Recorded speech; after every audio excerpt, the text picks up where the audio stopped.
Alors, je vous ai parlé des commissaires européens, c'est-à-dire des icebergs, mais il faudrait aussi que j'ai le temps, ce que malheureusement je n'ai pas, de vous parler de la partie immergée de l'iceberg, qui sont les fonctionnaires européens. Parce qu'il y a 27 commissaires européens, mais des fonctionnaires européens, il y en a des centaines, il y en a même plusieurs milliers. Or, vous savez que les prises de décision dans une structure administrative ou dans une autre société, c'est pas uniquement le patron, c'est que c'est tout au long d'une chaîne hiérarchique qu'apparaît une décision. Et donc il est très important de regarder aussi qui sont les directeurs des différentes directions, quels sont ces hauts fonctionnaires. Je n'ai pas le temps de vous en présenter beaucoup, je ne vais vous en présenter que un. Mais lequel ? Je vais vous présenter la personne qui a dirigé la France au cours des années 2000. C'est un fonctionnaire allemand qui s'appelle M. Klaus Regling. Il a été pendant pratiquement toutes les années 2000 le directeur général des affaires économiques à la Commission européenne. À ce titre, il a fixé la politique économique et sociale de la France, lui, avec les fonctionnaires qui l'entouraient.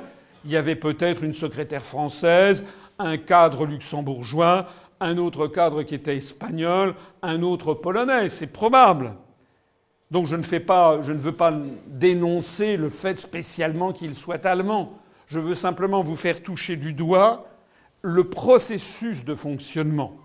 Nous avons donc une technocratie qui n'a été élue par personne, qui n'a aucun lien national, qui ne correspond en rien à la volonté du peuple français, qui donc édicte, et qui a édicté par le rapport COM 2003 du 8 avril 2003 quelles devaient être les grandes orientations de politique économique de la France, en vertu d'ailleurs de l'application des traités européens, notamment du traité de Maastricht et des successeurs, qui prévoit justement l'obligation de faire converger les grandes orientations de politique économique, les GOPE, en fonction pour essayer de viabiliser l'euro, la monnaie européenne.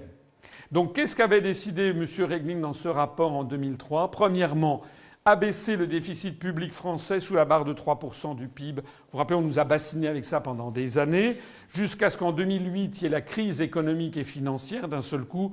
Comme il fallait sauver les banques, à ce moment-là, on n'en a plus du tout parlé. Donc moi, je me rappelle en 2004-2005, quand on avait un déficit de 2,9% du PIB, on disait « haro » sur les fonctionnaires.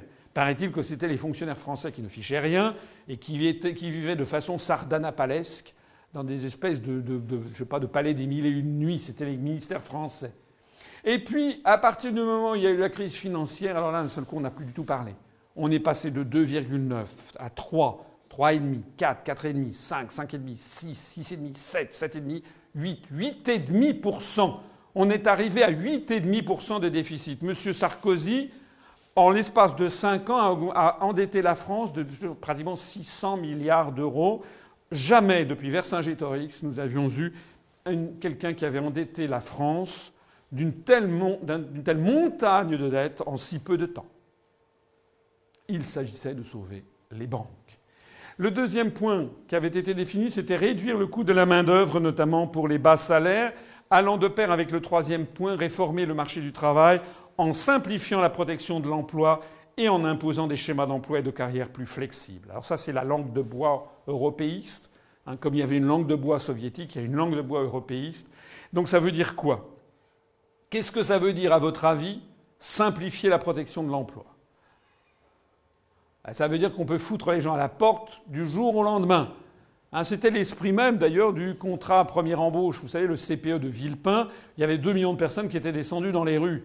Tout le monde avait dit « salaud Villepin », mais Villepin ne faisait qu'appliquer les directives européennes.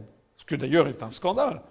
Parce qu'on ne peut pas se prétendre, comme il se prétend gaulliste pour l'indépendance de la France, et être le toutou d'institutions qui imposent aux Français des choses que les Français ne veulent pas.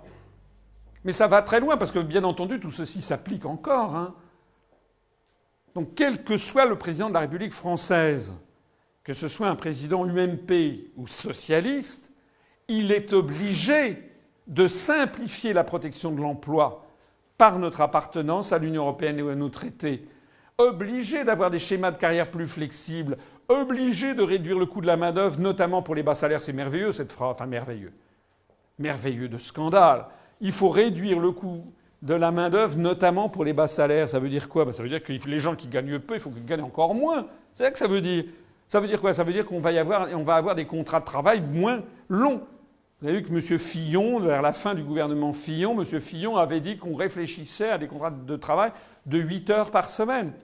Donc l'avenir pour les Français, de plus en plus, c'est des contrats de travail, c'est des petits boulots. On va travailler 3 heures par jour ici, bien qu'on... Enfin, on est en train de paupériser l'ensemble de la population. On est en train de détruire tous les acquis sociaux du XXe siècle et même de la fin du XIXe siècle. Et c'est pas uniquement quelque chose de droite, hein. Je rappelle quand même que sous M. Jospin, la gauche a supprimé l'interdiction de travail de nuit des femmes, qui avait été imposée en France par Roger Salengro. C'était une conquête sociale. Tout ceci à la demande de l'Union européenne. Je rappelle que M. Jean-Claude Guessot, ministre communiste des Transports, a commencé à privatiser Air France, à la demande de la Commission européenne. Donc faut surtout bien comprendre à quel point tout ceci vide de sens notre démocratie. Le point numéro 4, c'était réformer complètement notre système de retraite. Et le point numéro 5, élever l'âge effectif de la retraite. C'est depuis le début des années 2000 qu'il a été décidé. M. Jospin, Premier ministre socialiste, avec M. Chirac, président de la République, conjointement ont donné leur accord à ces grandes orientations de la Commission européenne. C'est-à-dire que nous devons passer progressivement à 65 ans, puis 67, puis 70 ans pour le départ à la retraite, et les cotisations de 37 ans et demi à 38, 39, 40, 41, 42. On en est déjà à 41. Il faut voir que désormais en Allemagne, l'objectif maintenant, c'est vraiment le départ à la retraite à 70 ans. Alors, tous les programmes que l'on fait miroiter aux Français sont des attrape-nigauds. Tous les programmes politiques sont vidés de sens par puisque nous n'avons pas la possibilité de négocier. Les traités européens nous font obligation d'obéir à ces décisions. Le point numéro 6, enrayer la spirale des dépenses dans le secteur de la santé, les déremboursements des médicaments. Vous savez que tous les 6 mois, on dérembourse de nouveaux médicaments. Et à gauche, on a crié contre le gouvernement Sarkozy, Fillon, etc. Bien sûr que c'est normal de protester, mais ce qu'il faut bien voir, c'est que le mal vient... Ça n'est pas... Enfin, je ne suis pas là du tout pour défendre M. Sarkozy ou M. Fillon, bien entendu. Je dis simplement que quel que soit le gouvernement français, il appliquera les instructions venues de Bruxelles. D'ailleurs, M. Mélenchon a fait sa campagne présidentielle sur cette thématique. Mais la proposition qu'il faisait aux Français, c'était de dire on va désobéir aux traités européens, ce qui d'abord est contraire à l'article 5 de la Constitution française, puisque le président de la République doit respecter les traités, et deuxièmement, ne prend pas en considération quelle aurait été la réaction de nos partenaires. On ne peut pas prétendre rester dans un dîner avec 26 autres convives et mettre les pieds sur la table et considérer que les autres vont s'en satisfaire. C'est pas vrai. Donc si vous n'êtes pas d'accord, vous quittez la table. Mais on ne peut pas désobéir au traité, faire un scandale et prétendre que les autres vont rester là. Parce que ça veut dire quoi? Ça veut dire que c'est un pied de nez à leur souveraineté nationale à eux. Ça veut dire qu'on ne respecte pas l'accord que nous avions tous entre nous.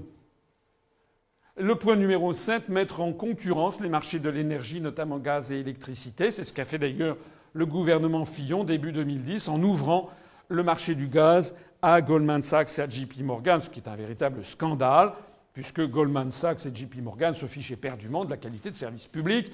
Est-ce que vous croyez vraiment que Goldman Sachs est préoccupé par la façon dont on va servir du gaz à une habitante de Lons-le-Saunier?